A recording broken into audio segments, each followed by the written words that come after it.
श्री जगन्नाथ हेउछन्ति भक्त वत्सल महाप्रभु। विष्णुଙ୍କ भिन्न जुगरे भिन्न रूप मध्यरु कଳି जुगर साक्षात रूप हेउछि जगन्नाथ अवतार। से हेउछन्ति परम ब्रह्म महाप्रभु। तांकु बा कोन दरकार हेले से गोटिए जिंस पई सब बेले व्याकुल थांती एवं ताहा हेउछि निश्चल भक्ति ओ प्रेम भावना।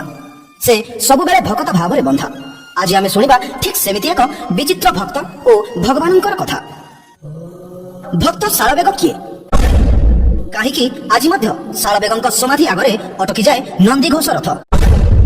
सालवेग जड़े मुसलमान हेई मध्य केमिति हेले जगन्नाथଙ୍କ प्रिय भक्त।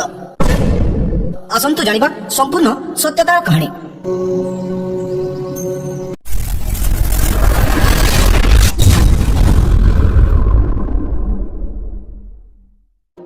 बंधुगण आउ किछि दिन मध्यरे विश्व प्रसिद्ध श्री जगन्नाथଙ୍କ रथयात्रा आरंभ हेबाकु जाउछि।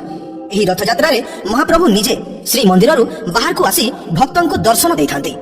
रथयात्रा विषय काहाकु बा अजଣା समस्ते एहा मध्य जानिछन्ति जे दिने भक्तंक डाक सुनी महाप्रभु रथको अटकाई देइथिले। जेते चेष्टा कले मध्य रथको केही गड़ाई पारि नथिले। शेषरे सेही भक्त पहुंचिला परे पुनी थरे रथ गड़िथिला एवं आज मध्य रथयात्रा समय रे सेही भक्तंक समाधि आगरे रथटी अटकी जाए। बंधुगण एहा हेउछि सेही समयर कथा जेतेबेले औरंगजेबंक जणे सुबेदार थिले जहांक नाम थिला लालबेग। से अति क्रूर बा निर्दयी थिले। दिनकर कथा से कटकरु पूरी रास्ता रे जाउथांते। रास्ता रे से स्नान करुथिबा किछि युवतींकु देखिले। स्त्री लोलुप लालबेगंकु देखि युवती माने सेठारु दौड़ी पलेले। किंतु जणे विधवा ब्राह्मणी निजकु लालबेग थारु बंचाई पारिले नाही। ब्राह्मणी जनक लालबेगंकु नेहुरा होई कहिले भगवानଙ୍କ ପାଇଁ मते छाड़ी दियो।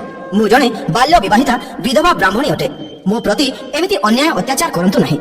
किंतु लालबेग जणे क्रूर ओ स्त्री लोलुप सिपाही थिले।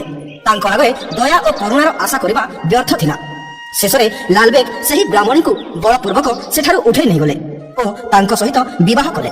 तांकर धर्म परिवर्तन करी तांकर नाम फातिमा रखिदिले। समयक्रमे तांकर 5टी पुत्र संतान जन्म नेथिले। मात्र सेमानଙ୍କ मध्यरु केवल गोटिए पुत्र ही जीवित रहिला जहांको नाम थिला सालवेग। समयर सहित सालवेग बड़ हेबाकु लागिले। शेषरे से मध्य पितांक परि सैनिकर तालीम प्राप्त कले ओ तांको पिता सहित युद्ध को जीवाकु लागिले। जेमिति आपण माने जानिछन्ति सालवेगଙ୍କ मां जणे ब्राह्मणी थिले। नियति सिना तांकर धर्म परिवर्तन करबाकु बाध्य कला किंतु से एबे मध्य प्रतिदिन जगन्नाथଙ୍କ पूजा अर्चना करथन्ते। आज भी से महाप्रभुଙ୍କୁ सेमिति मनरे साइति रखिछन्ते। थरे सालवेग पितांक सहित युद्ध करबाकु जाइथिले। युद्ध समय दुहे बहुत क्षत विक्षत होई गले। एहा देखि ब्राह्मणी बहुत दुखित होई पड़िले एवं दुई जनकर सेवा करबाकु लागिले। किंतु सेही दिन ही लालबेगंक मृत्यु होइथिला। पितांको हराइबा ओ ता सहित शारीरिक पीड़ारे सालवेग अत्यंत दुखित थिले। ठीक सही समय तांकर माता सालवेगंक मनरे भगवान जगन्नाथଙ୍କ भक्तिर मंजी बुणी दिले। से कहिले पुत्र तुमे जदि भगवानଙ୍କ नाम जप करिवो तांकर भक्ति करिवो ताहेले अति शीघ्र तुमे भलो होई जिवो। मातांक कथा सुनी सालवेग जगन्नाथଙ୍କ विषय जानिबा पई इच्छा प्रकाश कले। माता सालवेगंकु बुझाई कहिले जे वृंदावन निवासी श्री कृष्ण ही हेउछन्ति परम भगवान एवं से ही एही कଳି जुगरे श्री जगन्नाथ रूपरे पूजा पाउछन्ति। सालवेग जेतेबेले एसबु सुनिले तांकु प्रथमे विश्वास हिला नाही किंतु मातांक कथारे तांकर संपूर्ण विश्वास थिला। एहा परे से श्री जगन्नाथଙ୍କ भक्ति करिबा आरंभ कले। भगवानଙ୍କୁ से बहुत प्रार्थना कले जे हे प्रभु मते ठीक करि दियो। दिने हठात सालवेग निज स्वप्न रे भगवान जगन्नाथଙ୍କୁ दर्शन कले।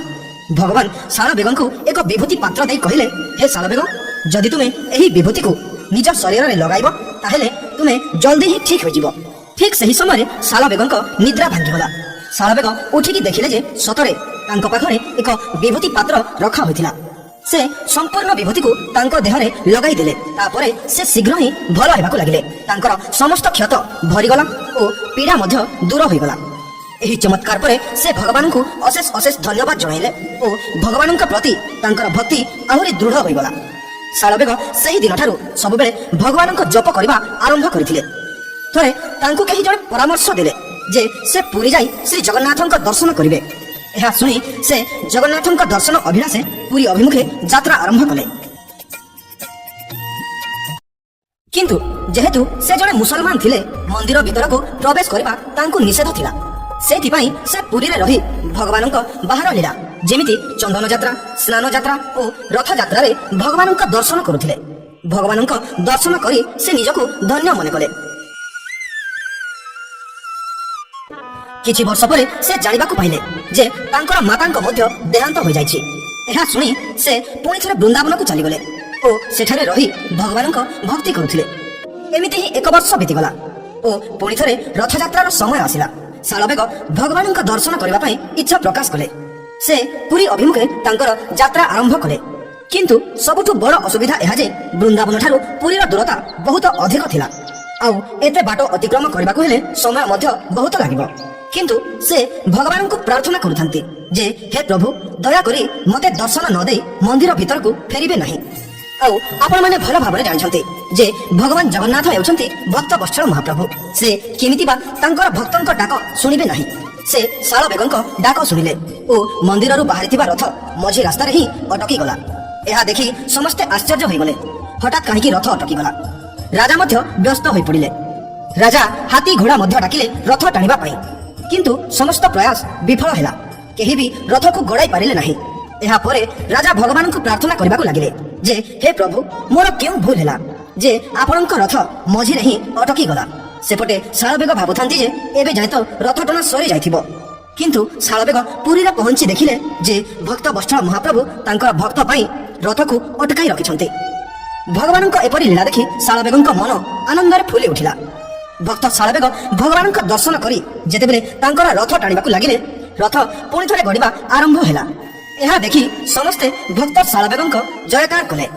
ଏହିପରି ଭାବରେ ପ୍ରଭୁ ଜଗନ୍ନାଥ ଜଣେ ମୁସଲିମ ପରିବାରରେ ଜନ୍ମଗ୍ରହଣ କରିଥିବା ଭକ୍ତ ଶାଳବେଗଙ୍କ ଭକ୍ତିରେ ବୁଡ଼ି ଯାଇଥିଲେ। ଆଉ ସେଇଥିପାଇଁ ଆଜି ମଧ୍ୟ ରଥଯାତ୍ରା ସମୟରେ ଭକ୍ତ ଶାଳବେଗଙ୍କ ଗୀତ ବୋଲା ହୁଏ ଓ ଭଗବାନ ଜଗନ୍ନାଥଙ୍କ ରଥକୁ ଭକ୍ତ ଶାଳବେଗଙ୍କ ସମାଧି ନିକଟରେ ଅଟକା ହୁଏ।